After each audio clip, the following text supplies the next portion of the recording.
Good morning, YouTubers, friends, followers, and subscribers. But mainly to all my subscribers, thank you very much for sticking with this channel. We are going to build it up. It's getting there. And thanks for the support, especially those of you. I think it's 219. It's 219 people now that have decided to voluntary donate £1 for my PayPal each month, which is fantastic. So thank you very much. And I think once YouTube eventually come to their senses and remonetize me, I will be cancelling all those things on my PayPal. Cancel. There's no need to do it anymore. So I do appreciate it. Right, straight into it. My emails and messages have been going absolutely mental over the last 5 or 6 days. And I want to give YouTube a big thumbs up for that, because it was because of their demonetization, and it was because of Mr. Chris. Thank you to Mr. Christopher Boozy for mass flagging this channel, because you've done me a favor. Because what you did by mass flagging me is you poked me. Now, I'm a determined individual, very determined individual, and I never quit. I see things through to the end. So by him poking me and having his fans mass flag me and report me and cut my videos to make me sound like I'm an evil person, all it did was waken me up, because I've been inside me, the fighter, the warrior has been asleep for a couple of years. Now I'm fully awake.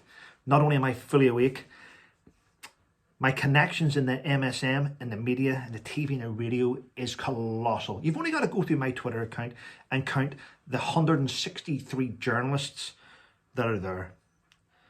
So you poke me, you've got me awake, and now I'm going to silence all these lunatic critics who think that things aren't one-sided in the media. Not anymore. I want to say a big thank you to Major General Tim Cross. Major General Tim Cross is now out as well. So I know there's been a lot of people staying silent in the veterans community in the UK because of maybe forms they've signed to stay quiet. I haven't signed any forms. Major General Tim Cross has come out and said he has cancelled his Netflix because he will not support anything that undermines the British royal family. He's the first general to do it, and I take my hat off to him. But there's a lot of things coming, ladies and gentlemen. Loads of things coming. I'm now being backed up by Jenny Bond and Angela Levin and loads of these royal biographers that all believe in the same thing that I'm trying to do, and that is stop with this nonsense. King Charles, get a grip of yourself, give your head a wobble, and sort this child out. Push them out to the wilderness, and let's get on with their lives, because that's all we want to do. But it's not happening, is it, at the minute? So it's up to people like me and people like you to keep pushing forward in order to stop the nonsense. I have to say it, ladies and gents, you know, and I'm not being nasty, but that Harry and Meghan have demanded an apology from the royal family. And they're not going to get one, because the veterans community demand an apology from Harry and Meghan. There we go. Insiders in the royal household have now come out and said, and spoken openly, and said Harry and Meghan leaving the royal family damaged the Queen's health. We now know about it. There we go. Anyway, I'm going to keep moving forward. You can contact me by email. Contact me any way you want, ladies and gentlemen.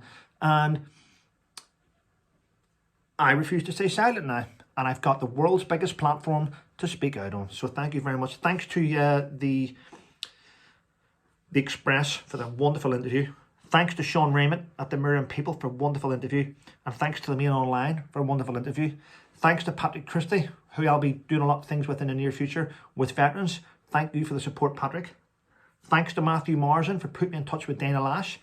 And thanks to Dana Lash and her team, Kane and the producers. There's a lot more to come from Trevor, and truth will always prevail. Right, let's get back to a little bit of other news. There's an investigation right now into Metropolitan Police. 100 police officers, let me get this right. The Metropolitan Police are probing 100 of its officers for race hate offences. Racial hate offences. Now, I get that, but that's what, I don't like how they do this though. They put that story out to say, the guy at the top of the Met is probing, investigating 100 of his officers for race hate offences. What I would like to know, and what we should know, are these 100 officers white or are they black? We would like to know, because we would like to put all this shit to bed. If it's white officers, they'll probably be hung. If it's officers of colour, well, they still need to tick the diversity quota, so they may get a warning. But I would like to know what's going on here, because, you know, it's not nice to put out certain things. Nobody wants officers that are racial hatred towards ordinary people. It shouldn't happen in today's society, but we want to know. We deserve and demand to know. I might put in an information request for that and find out. You know, I'm starting to see a lot of idiots on the road at the minute. I'm going to be honest. I've had a few idiots just come past me and just indicate the wrong place, and then some don't even indicate, just turn. But we're coming up to Christmas. People are going to be drinking alcohol, and I honestly believe that if you drink alcohol and you drive home, you should be jailed. I don't give a shit. You should be jailed, because you're getting in that vehicle knowing that you could have an accident, putting someone's life on the line. There's enough of it happening at the minute. At the minute in the UK, there seems to be a lot of neglect towards young children.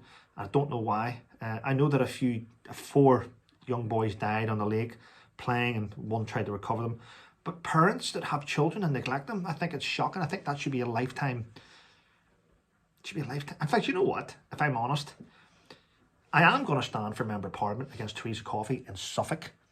And, you know, the policies that I like to change, the policies that I'd be interested in, I don't care about London or Birmingham or Manchester or Scotland or Belfast. Don't give a shit. I care about the people who vote you in. And I would stand as an independent, by the way, an independent, because I do not believe in the two-party politics, as an independent. And my things would be to fix potholes is a big thing. Potholes. So, potholes, homelessness, pensioners getting what they need and what they rightly deserve. But I'm also a big one that, and as an MP, I think it's right that an MP should stick up for their constituents, and the hospital. If you have a hospital in your constituency, well, I tell you now, taxpayer, I don't give a shit what anyone thinks. UK passport holders and taxpayers come first. I don't care. If you're coming in for free treatment, I'm telling you now, I would send you away. I would send you to London. I would have hospitals and the directors of hospitals contact me and say, we've got 4 asylum seekers come in. I don't care what people think about me. I would say, send them on a bus to fucking London. Send them to London. We have people here that have paid taxes all their lives and they can't get an operation. They are at the front of the queue. Bottom line. Right. And it's great to see now that Britain is putting forward a motion to ignore late bids from the European Union judges for deportation flights. So we're now going to find a way around that, and that's fantastic. Well, people, listen, as I said, if you poke Trevor cold, you don't annoy him, you just wake him up.